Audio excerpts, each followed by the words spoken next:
ඔබ දන්නවාද රජයේ හෙද නිලධාරියෙකුට වසරකට නිවාඩු 100කට වඩා තියෙනවා. අපි බලමු මේක කොහොමද තියෙන්නේ කියලා.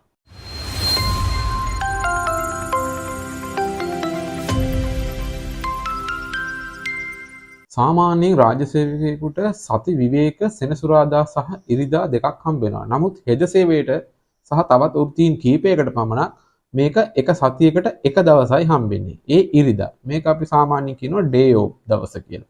සාමාන්‍යයෙන් මාසෙකට ඩේ ඔෆ් 4ක් හෝ 5ක් තියෙන්න පුළුවන්. හැබැයි මේක මෙහිම වෙලා තියෙන්නේ අනිත් රාජ්‍ය සේවකයන් දවසකට පැය 8ක් දින 5ක් වැඩ කරනවා. නමුත් අපිට කරන්න තියෙන්නේ ඒ කියන්නේ හෙද සේවයේ නර්ස් කෙනෙකුට කරන්න තියෙන්නේ දිනකට පැය 6 ගානේ දවස් 6ක් කරන්න තියෙනවා. ඒකයි මේකේ තියෙන වෙනස. ඒ වගේම තමයි අපිට CL ඒ කියන්නේ casual leave කියන ඒවා අවුරුද්දටම 21ක් තියෙනවා. ඒ වගේම vacation leave VL තියෙනවා 28ක් අවුරුද්දකටම. ඉතින් මේ තුන තමයි අනිවාර්යෙන් අපිට හම්බෙන නිවාඩු තුන. ඉතින් අපි අද ගණන් හදලා බලමු මේ ඔක්කොම එකතු කරාම කීයක් තියෙනවද කියලා. සාමාන්‍යයෙන් අවුරුද්දකටම ඉරිදා දවස් 52ක් පමණ තියෙනවා. එතකොට මේ 52යි අතන CL 21යි අතන VL 28යි එකතු කරාම අවුරුද්දට 101ක් පමණ නිවාඩු වෙනවා.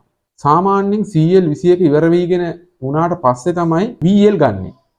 ඊට අමතරව CL තියෙන ගමන් VL ගන්න සාමාන්‍ය වෙඩින් එකක් මලගෙදරක් වගේ දෙයකදී මේ VL ගන්න පුළුවන්.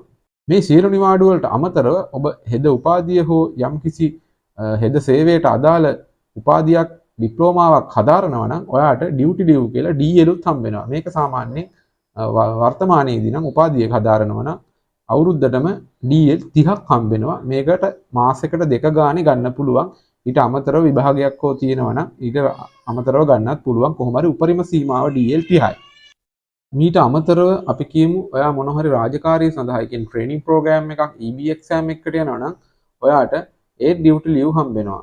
මේවා ප්‍රමාණයක් නෑ. අපි කියමු EB එක්සෑම් එකකට යනවා නම් ඔයාට ඩියුටි ලිව් එකක් හම්බ වෙනවා. ඒ වගේ ට්‍රේනින් ප්‍රෝග්‍රෑම් එකට ට්‍රේනින් එක දවස් 5යි නම් ඩියුටි ලිව් 5ක් හම්බ වෙනවා.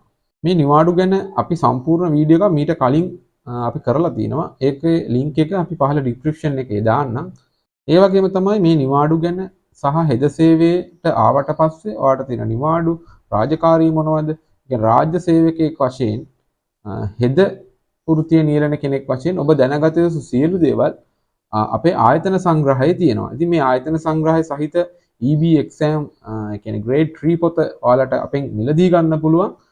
මේකේ මේ නිවාඩු ගැන සහ අනිකුත් සියලු දේවල් ඔයාගේ විභාගයටත් අවශ්‍ය සියලු දේවල් ඒ වගේ මේකේ පහුගිය ප්‍රශ්න පත්‍ර පවා මේ පොතේ තියෙනවා. ඉතින් මේක ගෙන්න ගන්නත් පුළුවන් ඔයාට ඔය දැනුම වැඩි දියුණු කර ගැනීම සඳහා. ඉතින් අපි තවත් වීඩියෝ එකකින් හම්බෙමු. ඉතින් සියලු දෙනාටම සුබ දවසක්. අපේ YouTube channel එක තාම subscribe කරලා නැත්නම් subscribe කරලා තියාගන්න.